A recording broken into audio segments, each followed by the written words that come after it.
L'air froid de Forks se faufilait entre les arbres, formant des murmures dans la brume. Bella Swan ne s'était jamais vraiment sentie chez elle nulle part. Mais quelque chose dans cette petite ville humide l'inquiétait plus que d'habitude. Ce n'était pas seulement la pluie perpétuelle ou la sensation d'être piégée dans une routine qui ne lui appartenait pas. Non, c'était quelque chose de plus profond, comme un écho dans son esprit. Une sensation qu'elle n'était pas à sa place dans sa propre peau. Depuis aussi longtemps qu'elle s'en souvenait, Bella avait ressenti qu'il y avait en elle quelque chose de différent. Pas de la manière dont une personne timide ou introvertie peut se sentir différente, mais comme s'il existait un fil invisible la séparant du reste du monde. Elle ne tombait jamais malade, ses réflexes étaient trop aiguisés pour être normaux, et parfois, lorsqu'elle se concentrait suffisamment sur quelqu'un, elle pouvait sentir un battement étrange dans son esprit, comme si quelque chose en elle réagissait à la présence des autres. Lorsqu'elle arriva à Forks, ses sensations s'intensifièrent. Et lorsqu'elle rencontra les Cullen, tout son monde bascula. Edward Cullen la regardait avec une intensité qui la brûlait presque. Son regard n'était pas celui d'un garçon normal. Ce n'était ni de la simple curiosité, ni de l'attirance. C'était autre chose. C'était de la reconnaissance. Au début, Bella pensa que ce n'était qu'un caprice. Un jeu de regards intense, de silence gênant et de rencontres fortuites. Mais bientôt, Edward commença à l'éviter, seulement pour réapparaître ensuite comme s'il ne pouvait rester éloigné, comme s'il était pris dans une lutte intérieure. Et quand enfin, il lui révéla la vérité sur sa nature et celle de sa famille, Bella sentit qu'une pièce du puzzle s'assemblait. Mais ce qu'Edward ne lui avait pas dit, ce qu'il ne pouvait pas encore lui dire, c'était qu'elle n'était pas juste une fille spéciale. Elle était le résultat d'une expérience qui durait depuis des siècles. Loin de Forks, dans les vastes salles du château des Volturi, Harrow fit glisser ses doigts pâles sur le bras de l'un de ses informateurs, absorbant ses souvenirs avec un sourire de satisfaction.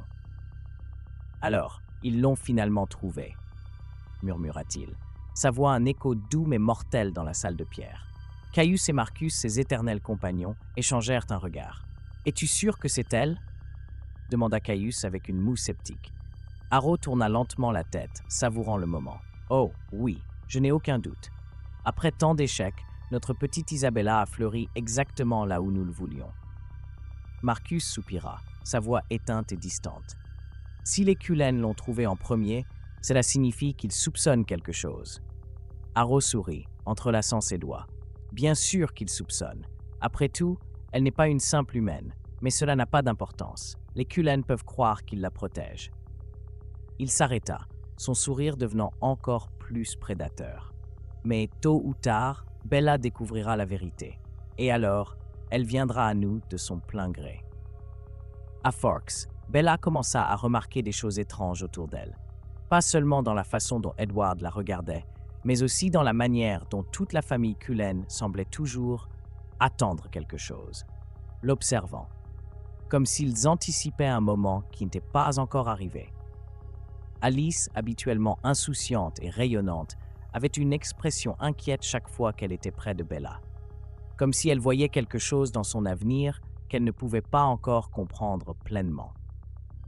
Jasper, qui contrôlait habituellement les émotions autour de lui, réagissait de manière inhabituelle en sa présence, comme si son pouvoir devenait erratique quand Bella était là. Et Edward devenait de plus en plus tendu. Un après-midi, sous le ciel gris de Forks, tout dérapa. Bella était avec Edward dans leur clairière, cet endroit devenu un refuge secret pour eux. Mais cette fois, l'atmosphère était différente. Edward se tenait devant elle, la mâchoire serrée, ses yeux brûlants d'une émotion qui n'était pas seulement de l'amour, mais de la peur. « Bella » murmura-t-il, et sa voix était brisée. « Il y a quelque chose que je ne t'ai pas dit. » Bella sentit son cœur s'accélérer. « Quoi » demanda-t-elle, un frisson lui parcourant l'échine. Edward fit un pas en avant, ses mains tremblantes. « Tu n'es pas seulement une humaine. » Le monde sembla s'arrêter. « Quoi » murmura Bella, mais au fond d'elle, une partie d'elle le savait déjà.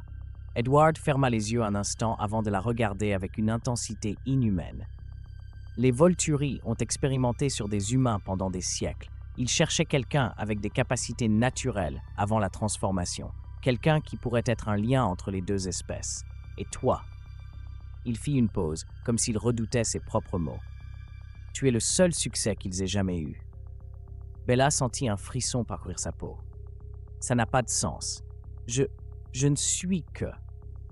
Mais alors, comme si son propre corps voulait prouver le contraire, quelque chose en elle s'éveilla. C'était une sensation ancienne, endormie depuis des années, comme une électricité parcourant chaque cellule de son être. Le vent se mit à tourbillonner autour d'elle. Les ombres des arbres s'allongèrent et le monde devint plus net, plus précis. Edward la regarda avec un mélange de stupeur et d'effroi. « Bella, tes yeux !» Elle cligna des yeux. Et à cet instant, sa vision s'élargit, comme si elle pouvait voir au-delà du temps et de l'espace. Elle pouvait sentir la présence de chaque être vivant à des kilomètres à la ronde, leurs esprits scintillant comme des étincelles dans l'obscurité. Elle pouvait sentir les Volturi l'observer de loin. Et alors, elle comprit. Sa vie à Forks avait été un mensonge. Elle n'avait jamais été simplement Bella Swan. Elle était leur plus grande expérience. Et maintenant, les Volturi savaient qu'elle était prête. Bella sentit un vertige, comme si son esprit glissait sur une pente abrupte et incontrôlable. Edward s'approcha, la saisissant par les épaules avec désespoir. « Nous ne pouvons pas rester ici, » murmura-t-il. « Les Cullen le savent depuis longtemps, et nous nous sommes préparés. Nous devons partir avant qu'il ne soit trop tard. » Bella le regarda, son esprit encore en feu avec cette révélation. Se préparer à quoi? Edward serra la mâchoire. À la guerre. Bella sentit son monde s'effondrer.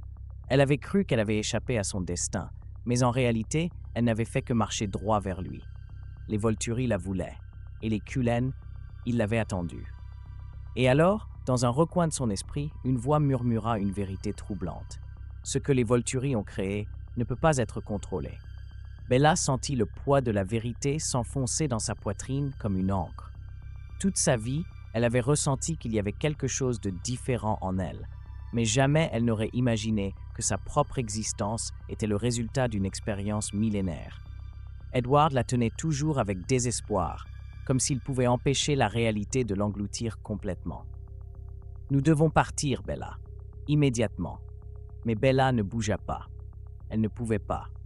Son esprit était en ébullition avec des images, des fragments de souvenirs qu'elle ne se rappelait pas avoir vécus.